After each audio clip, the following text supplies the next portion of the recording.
বললাম, মৃত্যুর স্থানও আমি নির্ধারিত করে দিলাম। খবরদার রে বান্দা, মৃত্যু থেকে বাঁচার চেষ্টা করো না। মৃত্যুর হাত থেকে কেউ বাঁচতে পারবে না, মৃত্যুর পাকড়াও থেকে কেউ রেহাই পাবে না রে বান্দা। তোমাদের প্রত্যেককে মৃত্যু বরণ করতেই হবে। অতএব মৃত্যু থেকে বাঁচার চেষ্টা করে লাভ নাই, জাহান্নাম থেকে বাঁচার চেষ্টা করো। কথা বলেন ঠিক কিনা? আল্লাহ বলেন, ইল্লা হামিমান ওয়া গাসসাকা। আল্লাহু আকবার। জাযাআও ইফাকা ইন্নাহুম কানু লা ইয়ারজুনা হিসাবা। আল্লাহু আকবার। হাসরের ময়দান কত কঠিন হবে আল্লাহ! এই মৃত্যুর হাতে কেউ বাঁচতে পারবে না। মৃত্যুর সময়, মৃত্যুর টাইম, মৃত্যুর স্থান নির্ধারিত করে দিয়েছে কে? এজন্য দেখেন, আমার ওদের ভূমিকাতে বলতে চাই, একজন দামি পয়গম্বর ছিলেন, তার নাম ছিলেন সুলাইমান আলাইহিস সালাম। নাম কি? শুধু মানুষের বিচার করতেন না, 18,000 মাখলুকাতের ভাষা উনি বুঝতেন, বলি সুবহানাল্লাহ। জিনদের মধ্যে কোনো সমস্যা হলে সুলাইমান পয়গম্বর বিচার করে মিটিয়ে দিতেন, বলি সুবহানাল্লাহ। সুলাইমান পয়গম্বরের ব্যাপারে আমার আল্লাহ বলেন, ইন্নাহু মিন সুলাইমান ওয়া ইন্নাহু বিসমিল্লাহ, বলেন, ওয়া ইন্নাহু বিসমিল্লাহির রহমানির রহিম। আল্লাহ তাউলু আলাইয়া ওয়া আতুনি মুসলিমিন। আল্লাহু আকবার। মুসলমান বাদশাদের মধ্যে দুইজন বাদশাকে আল্লাহ গোটা পৃথিবীটা 2.5 বার ঘুরে দেখার সুযোগ করে দিয়েছেন। আল্লাহু আকবার। তার মধ্যে একজন হলেন সুলাইমান, আরেকজন হলেন বাদশাহ শাহজাহান জুলকারনাইন। নাম শুনছেন? জুলকারনাইন সন্তানদেরকে ওসিয়ত করে গেলেন। ওসিয়ত করলেন কি জানেন? আমরা তো এক একজন এক একভাবে বুঝি। ওসিয়ত করলেন, আমি যখন মারা যাই আমার লাশটা শহরে শহরে নিয়ে ঘুরাইবে, কাপড়ের ভিতর থেকে আমার 2টা হাত বার করে দিবে। এক একজনের বুঝে এক এক রকম, এক একজনের বেদা এক এক রকম, এক একজনের চিন্তা এক এক রকম। কার মেন্টালিটির সাথে কারো মেন্টালিটির মিল নাই, কারো চেহারার সাথে কারো চেহারার মিল নাই। কথা বলেন ঠিক কিনা? কারো এই বৃদ্ধাঙ্গুলের ছাপের সাথে পৃথিবীর কারো আঙ্গুলের ছিপ নাই। এইটাকে কেন্দ্র করে গোটা পৃথিবীর যারা পণ্ডিত তারা এই আপনার ফিঙ্গারপ্রিন্ট বানিয়েছে। আপনি এই আপনার ফিঙ্গারপ্রিন্ট দিয়া বিদেশ থেকে যত আকাম কোকাম করে আসছেন, ওদেশে আপনার ফিঙ্গারপ্রিন্ট রয়ে গেছে। এয়ারপোর্টে যাওয়ার সঙ্গে সঙ্গে আপনাকে এই আটকে দিবে ফিঙ্গারপ্রিন্টের মাধ্যমে। কারণ এই জায়গায় বান্দার একজনের সাথে আরেকজনের মিল নেই। এই মিল নেই, এই সিস্টেমটা কে করেছে? বলেন, কে করেছে? বাদশাহ জুলকারনাইন বড় বাদশাহ, অনেক টাকাওয়ালা। সন্তানদেরকে বললেন, আমি মৃত্যুবরণ করার পরে আমার নিয়া শহরে শহরে আমার লাশটা নিয়ে ঘুরবা, কাপড়ের বাহিরে আমার 2টা হাত বাইর করে দিবা। যখন আমার হাতগুলি অটোমেটিকলি কাপড়ের ভিতর চলে আসবে তখন আমাকে কবরস্থ করে দিবা। সন্তানটা এর অর্থ বুঝে নাই। কিছু কিছু মানুষের শহরে লাশ যখন নিয়ে গেছে, মানুষে দেখে দেখে বাচ্চা হারাম দাদা জনম বইরা নিছে, মৃত্যুর পরেও হাত বার করে আরো দেও, আরো দিই, মরার পরে তোর পেট ভরে নেই, আরো দিই। কিন্তু জ্ঞানী যারা ছিলেন, যারা জামানার পণ্ডিত ছিলেন, উলামায়ে কেরাম যারা ছিলেন, জামানার বিচক্ষণ ব্যক্তি যারা ছিলেন, তারা দেখে কান্দে। লোকেরা জিজ্ঞেস করে, কেন কাঁদো, কেন কাঁদো, কোন জিনিস তোমার কান্দায়, কি জন্য কাঁদো? পাহাড়ে এত বড় মুসলিম বাদশা সিকান্দার, কোটি কোটি টাকার বাড়ি, কোটি টাকার গাড়ি, সোনা দানা অর্থ সম্পদের তার অভাব নাই রে। আজকে মৃত্যুর সময় শূন্য হাতে বাদশা কবরে যায়। এত টাকা অর্থ এত সম্পদ রাইখা বাদশা শূন্য হাতে কবরে যায়। বোঝা গেল সিস্টেম, দুনিয়ার সিস্টেম। এই দুনিয়া থেকে কোনো কিছু নিয়ে যাওয়ার সুযোগ কবরে আছে না নাই? আপনারা বলে আছে? কেউ নিতে পারবে? ভাইরা আমার, এজন্য বলতেছিলাম ওই তিনটা পয়েন্টের উপরে আমার আলোচনা। মৃত্যু জান যেই জায়গায় লেখা, বান্দা নৌকা ভাড়া করে, প্লেন ভাড়া করে, ট্রেন ভাড়া করে, গাড়ি ভাড়া করে ওই জায়গায় যায় বান্দা মারা যাবে। কথা বলেন ঠিক কিনা? বাস্তব বুখারী শরীফের একটি ঘটনা। সুলাইমান আলাইহিস সালাম, বললাম যে সব প্রাণীর বিচার করতে হল, জিনদের মধ্যে সমস্যা হলে পয়গম্বর সুলাইমান বিচার করতেন। এই পয়গম্বর সুলাইমান আলাইহিস সালাম এইভাবে একটা মজলিসে বসছে। এই মজলিসের মধ্যে আজরাইল আসছে। আজরাইল সম্পর্কে কি আপনাদের ধারণা আছে? আজরাইল কতটুকু বড়, তার আকৃতিটা কেমন? আজরাইল সম্পর্কে একটা ধারণা আপনাদের দেশ, স্বাভাবিক ছোট্ট একটা ধারণা এক্সাম্পল দিলে বুঝবে। আজরাইলের ব্যাপারে হাদিস শরীফের মধ্যে আসছে, তাম পৃথিবীর আপনাদের এই গোরাইন, মির্জাপুর, টাঙ্গাইল, ঢাকা বিভাগ, সিলেট বিভাগ, রাজশাহী বিভাগ, ময়মনসিংহ বিভাগ, এই বিভাগ কাজ বাজে নাই। শুধু বাংলাদেশ নয়, গোটা পৃথিবীর যত দেশ আছে, যত সমুদ্র আছে, আটলান্টিক মহাদেশ থেকে শুরু করে বঙ্গোপসাগর মহাসাগর পর্যন্ত যত সাগর বলেন, সমস্ত সমুদ্রের, টিউবওয়েলের, মোটরের, নদী নালা, খাল বিলের সমস্ত পানিগুলি একত্রিত করে আমাদের বৈজ্ঞানিক প্রমাণ করে পৃথিবীর 2 ভাগ জল 1 ভাগ স্থল। কথা বলেন ঠিক কিনা? এই 2 ভাগ জলের সমস্ত পানি একত্রিত করে মালাকুল মউত আজরাইলের মাথায় ঢেলে দিলে আজরাইলের চুলগুলি ভিজে 1 ফোঁটা পানি জমিনে পড়বে না। বলি সুবহানাল্লাহ। তাহলে আজরাইল কত বড় আল্লাহ বুঝেন। অনুমান আন্দাজ করেন তাহলে আজরাইল কত বড়। এত বড় আজরাইল যখন সুলাইমান পয়গম্বরের দরবারে আসছে, সুলাইমান আলাইহিস সালাম আজরাইলের দিকে বড় বড় চোখ করে তাকিয়েছেন। আজরাইল আয়েশা সুলাইমান আলাইহিস সালামের এক শাগির্দ হের উম্মতের দিকে বারবার তাকাচ্ছে। সুলাইমান পয়গম্বরের দৃষ্টিগোচর হয়েছে। সুলাইমান পয়গম্বর আজরাইলের দিকে বড় বড় চোখ করে তাকাইনি। সুলাইমান পয়গম্বরের বড় বড় চোখ করে তাকাইনি দেখে আল্লাহর পয়গম্বরের একটা মুজিজা আলাদা আছে না? আপনারা বলেন। পৃথিবীর এক একজন পয়গম্বরকে আল্লাহ এক একজন মুজিজা দিয়েছিলেন। দাউদ আলাইহিস সালামকে মুজিজা দিয়েছিলেন, জাবুর কিতাব দিয়েছিলেন। দাউদ পয়গম্বর হাত দিয়া ধরলে পৃথিবীর যত শক্ত লোহা থাকুক না কেন, লোহা হাত দিয়া দাউদ যখন এবার জোরে চাপ দিতেন, লোহাটা গলে জমিনে পানি হয়ে পড়ে যেত। বলি সুবহানাল্লাহ। ঈসা আলাইহিস সালামকে ক্ষমতা দিয়েছিলেন, কোন সারা জীবনের অন্ধ ব্যক্তিকে যত হাত বুলিয়ে দিলে, হাত বুলাইতে দেরি তার অন্ধত্ব দূরভিসরণ হইতে দেরি হইতো না। বলি সুবহানাল্লাহ।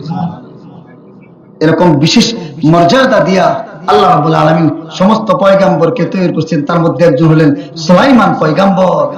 পয়গম্বর সুলাইমান আলাইহিস সালাম, তক্তে সুলাইমান। সুলাইমান পয়গম্বর যখন আজরাইলের দিকে বড় বড় চোখ করে তাকাইলেন, মালাকুল মউত আজরাইল সুলাইমানকে দেখে অন্য রাস্তা দিয়া এই সুলাইমানের মসজিদ ছেড়ে চলে গেছে। বলি সুবহানাল্লাহ। কিন্তু এর মাঝখানে বড় ঘটনা ঘটে গেল। যে ব্যক্তির দিকে বারবার দৃষ্টিপাত করত, এই ব্যক্তি বলতে সুলাইমান, এই দরবারে কিছুক্ষণ আগে পয়গম্বর এমন এক ব্যক্তি আসছিল যে ব্যক্তিকে ইতিপূর্বে আর কখনো দেখি নাই। বলে সুবহানাল্লাহ। একজন দাঁড়ায় বলে, হুজুর আমি আজরাইলকে দেখছি। এটা একবার দেখা দিবে, অনলি একবার দেখা দেওয়ার কারণে তোমার শরীরের সমস্ত পশমগুলি, সমস্ত রগগুলি ঠাস ঠাস করে ছিঁড়ে যাবে। বলে আল্লাহু আকবার। পয়গম্বর বলছে, কি বলো তুমি, কি ভয় পাইছো? ভয় পাইছি না মানে পয়গম্বর আসল ভয় পাইছি। আসল ভয় যদি কোনো ব্যক্তি পেয়ে যায় তাকে আর বাঁচানো যায় না। কথা বলেন ঠিক কিনা? পয়গম্বর সুলাইমান বলেন, কি বলো? লোকটি বলেন, পয়গম্বর দীর্ঘ 40 বছর পর্যন্ত আপনার দরবারের খাদেম আমি, খাদেম আল্লাহর ইজ্জতের কসম গো পয়গম্বর, আল্লাহর ইজ্জতের কসম, দীর্ঘ 40 বছরের মধ্যে এত বিশাল বিকট চেহারার, অদ্ভুত চেহারার কোন বান্দাকে আগে আর দেখি নাই। সুবহানাল্লাহ।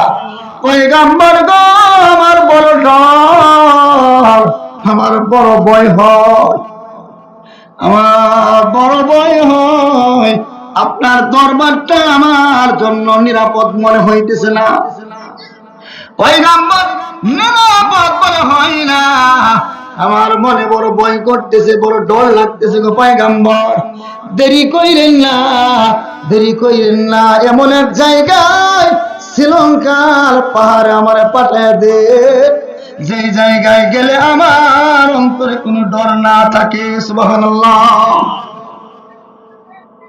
কি বলছিলাম যে মৃত্যুর সময় আর মৃত্যুর স্থানকে নির্ধারণ করেছে বলে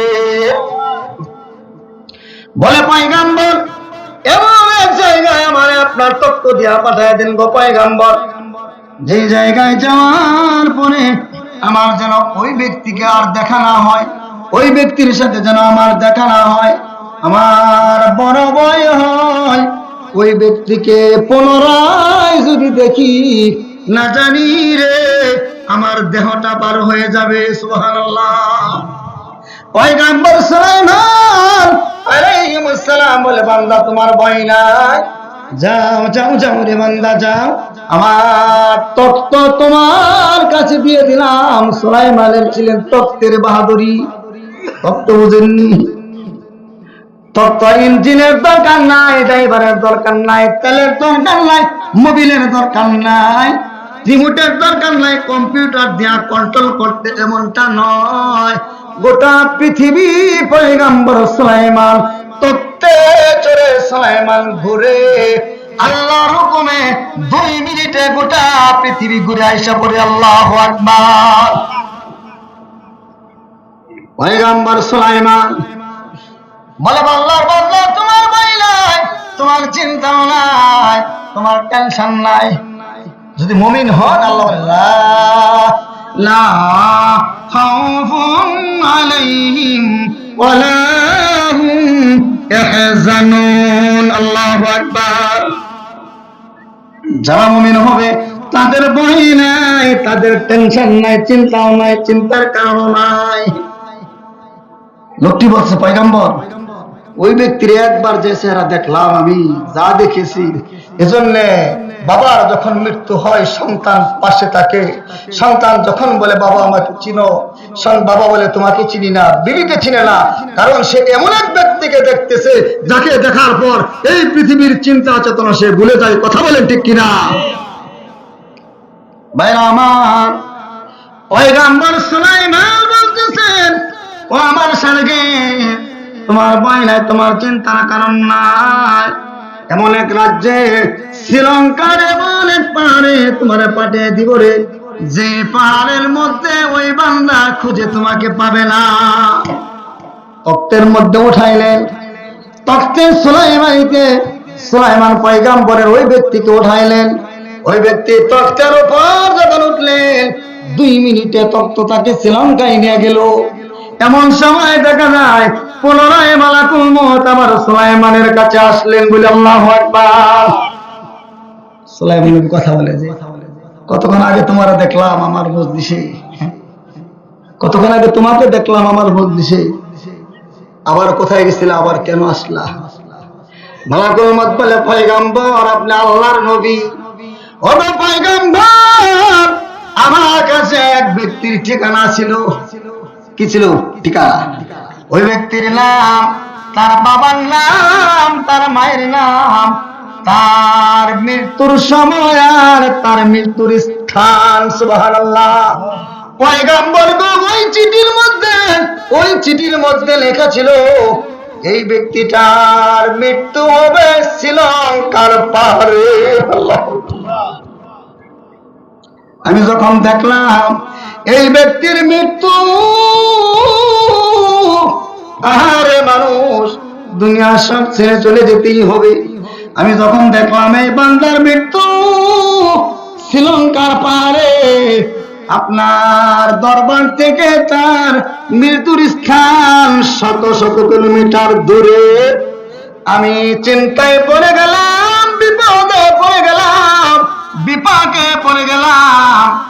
বান্দার নাম ঠিক আছে, বাবার নাম ঠিক আছে, মায়ের নামও ঠিক আছে, মৃত্যুর স্থান শ্রীলঙ্কায়, কিন্তু বসে আছে মিশরে সুলাইমান পয়গম্বরের দরবারে। সুবহানাল্লাহ।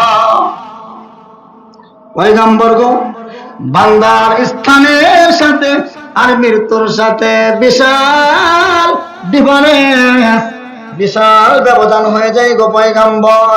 এজন্য আমি চিন্তায় পড়ে গিয়েছিলাম। এবার সুলাইমান পয়গম্বর বলে, কি বলো? তোমার মৃত্যুর ভয়ে, তোমার ভয়ে বান্দা নিরাপদ আশ্রয়ের জন্য দূর দেশে পাড়ি জমিয়েছে। আজরাইল বলে, ও সুলাইমান, ও পয়গম্বর সুলাইমান, সত্যিকারে যদি আল্লাহর বান্দা শ্রীলঙ্কার পারে যে থাকে, পারে আগমন করার সঙ্গে সঙ্গে তার মৃত্যু হয়ে গেছে। সুবহানাল্লাহ। কি বুঝলেন? মৃত্যুর সময়, মৃত্যুর সময়, মৃত্যুর স্থান আর মৃত্যু হবে নির্ধারণ করেছেন কে? বলি কে? আল্লাহ। এই মৃত্যু থেকে বাঁচা যাবে না। এই মৃত্যুর হাত থেকে পৃথিবীর কোন মানুষ বাঁচতে পারে নাই, কোন পয়গম্বর বাঁচতে পারে নাই। এই জন্য মনে করে ছেলেপেলেরা টাকা পয়সা কষ্ট করে জোগাড় করে বাবাকে চিকিৎসা করার জন্য নিয়ে গেছে সেই ভেলুতে, সেই মাউথ এলিজাবেথ হাসপাতাল সিঙ্গাপুরে। দুনিয়ার বাংলাদেশের জমি বিক্রি করে সিঙ্গাপুর গেছে, চিকিৎসা করে ভালো হয়ে আসবে। ওখান থেকে শত শত মানুষ ভালো হয়ে আসে।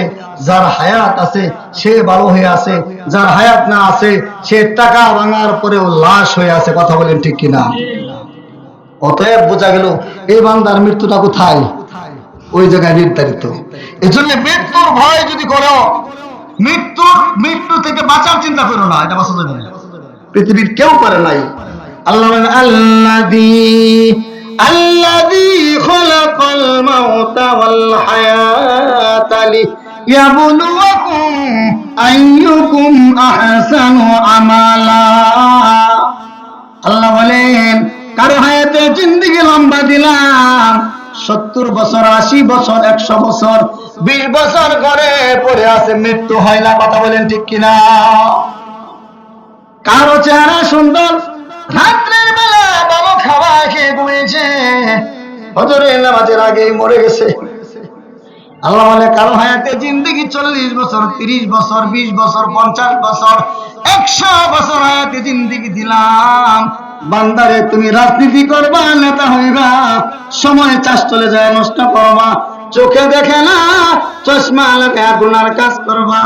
এজন্য নয় রে বান্দা, কারো হায়াতে জিন্দেগি লম্বা, কারো হায়াতে জিন্দেগি খাটো, একমাত্র কারণ আহসানু আমালা, আমল করে তোমরা যেন প্রতিযোগিতার জিন্দেগি করে আমি আল্লাহর জান্নাতের মেহমান হতে পারো। সুবহানাল্লাহ। এজন্য মৃত্যুর চিন্তা মানুষকে মুত্তাকি বানিয়ে দেয়। বলি সুবহানাল্লাহ। সহিহ হাদিসের মধ্যে আসছে, কিফিল নামে এক জালেম ছিল। জালেম, মা বোনেরা শোনো, ও মা, পর্দার আলীর মা, আল্লাহ রাসূল বলেন, যে জাতির মা যত শিক্ষিত সেই জাতি তত উন্নত। বলে সুবহানাল্লাহ। পৃথিবীর শ্রেষ্ঠ সম্পদ একটা ধার্মিক রমণী। কি মনে করে আজকে পৃথিবীর? এজন্য আল্লাহর জন্য যদি আপনি হন, মানুষের কল্যাণের জন্য হন, দেখেন না, নেতৃত্ব দিয়েও যদি একজনের জন্য গোটা দেশ কাঁদে, আরেকজনের জন্য গোটা দেশ জ্বলে। কথা বলেন ঠিক কিনা? একজনের জন্য গোটা দেশ কাঁদে। আপোষহীন নেত্রী যাকে বলে, যিনি সন্তান বিদায় দেয় বেদিনের সাথে, বেঈমানের সাথে আপোষ করে না, যিনি স্বামী বিদায় দেয়, বাড়ি, নিজের স্বামীর পৈতৃক বাড়ি ছেড়ে দেয়, তারপরেও বেঈমানদের সাথে আপোষ করে না, তাকে বলে আপোষহীন। রাষ্ট্রের জন্য এই আপোষহীনতা দেখানোর কারণে গোটা দেশ আজকে কান্নার রূপ হয়ে গেছে। বলে আল্লাহু আকবার। মাগো, কথা বলার উদ্দেশ্য এটা, কাউকে টার্গেট না। আল্লাহ রাসূল বলেন, সহিহ হাদিসের একটা ঘটনা, কিফিল নামে এক জালেম ছিল। জালেম, আল্লাহ রাসূল বলেন, জালেম জেগে থাকার চাইতে যে অত্যাচার করে সে জেগে থাকার থেকে ঘুমিয়ে থাকা ভালো বলি সুবহানাল্লাহ। কারণ ও জায়গা থাকলে কারো না কারো ক্ষতি করবে, আর ও জীবিত থাকার চেয়ে মরে যাওয়া উত্তম। কারণ ও মরে গেলে সমাজ এবং রাষ্ট্র, দেশ, মানুষ, জনগণ শান্তিতে বসবাস করতে পারে। এরকম এক জালিমের নাম ছিল, সহিহ হাদিস আছে, কিফিল, যে প্রতিদিন রাত্রে প্রতি মুহূর্তে মৃত্যুর চেতনা কি করে দেখেন না, মৃত্যুর চিন্তায় মানুষকে কত উন্নত করে দেয়, মৃত্যুর চিন্তার চেতনায় মানুষকে জাহান্নাম থেকে মুক্তি দিয়ে জান্নাতের সার্টিফিকেট হাতে ধরায় দেয় বলে সুবহানাল্লাহ। কিফিল নামক জালেম প্রতিদিন রাত্রে তার বদ অভ্যাস ছিল, খারাপ নেশা ছিল, সে ছিল নারী লোভী, টাকা দিয়া নারী ভাড়া করে আনতেন আর তার সাথে এনজয় করতেন প্রতি রাত্রে তার নিত্য নতুন। এটা সহিহ হাদিসের কথা বলতেছি, আমি একটা গল্প বলছি, এরকম একটা কথাও কোরআন আর হাদিস থেকে বাইরে হবে না ইনশাআল্লাহ, বলি ইনশাআল্লাহ, একটি কথা হবে না। কারণ এটা এই মাজলিসে যারা বসবে তারাও পবিত্র, যারা কথা বলবে তারাও পবিত্র, যারা আমল করবে তারাও পবিত্র, কবরের বাসিন্দারা পর্যন্ত এই মাজলিসের কারণে মাফ পেয়ে যেতে পারে বলি আল্লাহু আকবার।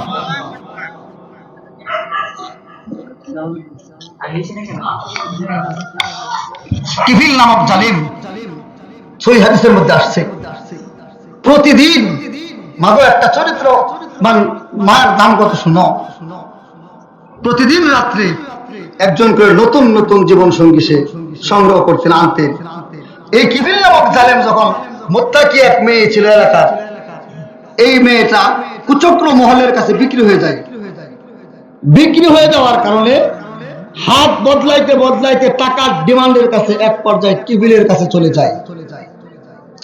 রাত্র গভীর হয়ে যায়, কিফিল নামক জালেম ওই চরিত্রবান মুত্তাকি মহিলাটাকে টাকা দিয়া ক্রয় করে নিয়ে আসে। রাত্রের বেলা তার আরামের শয্যা যখন নিয়ে আসে, এবার দেখা যায় রে মহিলাটার চক্ষু দিয়া জর জর করে পানি পড়ে। কিফিল জিজ্ঞাসা করে, কেন কাঁদো, কেন কাঁদো, কেন কাঁদো?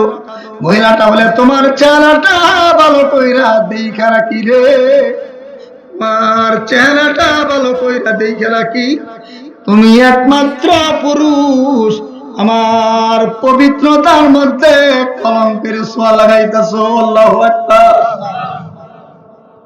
তুমি একমাত্র পুরুষ। কিফিল নামক জালেম কথা শুনে না, সমস্ত জিনাবে বিচার করার জন্য সকল প্রকার প্রস্তুতি কিফিল যখন গ্রহণ করে, সমস্ত প্রস্তুতি যখন গ্রহণ করে ফেলে, এমন সময় দেখা যায় মহিলাটা ফুফিয়ে ফুফিয়ে কান্দে। কিফিল বলে, কেন কাঁদো? আমার সঙ্গ পেয়ে, আমার ভালোবাসা পেয়ে, আমার অর্থ পেয়ে কত দরিদ্র মানুষ সচ্ছলতার জীবন যাপন করে, কোন জিনিস তোমার কান্দায়? এবার মেয়েটা বাচ্চাওয়ালা মুরগির মতো থর থর থর থর করে পবিত্র মানুষটা কাঁদতে থাকে, বলে, কিফিল গো, আমার কান্দায়, আমার বড় ভয় হয়, বড় ভয় হই রে, এই মুহূর্তে যদি আমার মৃত্যু হয়ে যায়, এই চেহারাটা কেমনে আমার আল্লাহর সামনে তুলে ধরবো, আল্লাহু আকবার। একটা কথা স্পিড, একটা কথা যদি একজনের দিলে লেগে যায়, একটা গুনাহ ছেড়ে দিলে গোটা মাহফিল কামিয়াব বলে আল্লাহু আকবার। কিফিল নামের জালেমের এই কথাটা দিলে লাগে গেছে, বলেন সুবহানাল্লাহ। কিফিল বলে, কোন জিনিস তোরে কাঁধায়? ইমাম বুখারী বর্ণনা করেন, কিফিল নামক জালেম যখন মহিলাটা বলে, কিফিল গো, আমার বড় ভয় হয়, বড় ভয় হয়, এই মুহূর্তে যদি আমার মৃত্যু হয়, আল্লাহর সামনে এই অবস্থায় যদি আমার মৃত্যু হয় গো, হাসরের ময়দানে আমি আমার মালিককে কিভাবে মুখ দেখাবো? সুবহানাল্লাহ। কিতাবের মধ্যে আসছে, এই কথা শোনার সঙ্গে সঙ্গে কিফিল নামক জালেম জিনা করার সমস্ত প্রস্তুতি গ্রহণ করে চাদর দিয়া নিজের চেহারাটা ঢাকা ওই মহিলাটাকে সশরীরে বিদায় দিয়া দেয়। সুবহানাল্লাহ।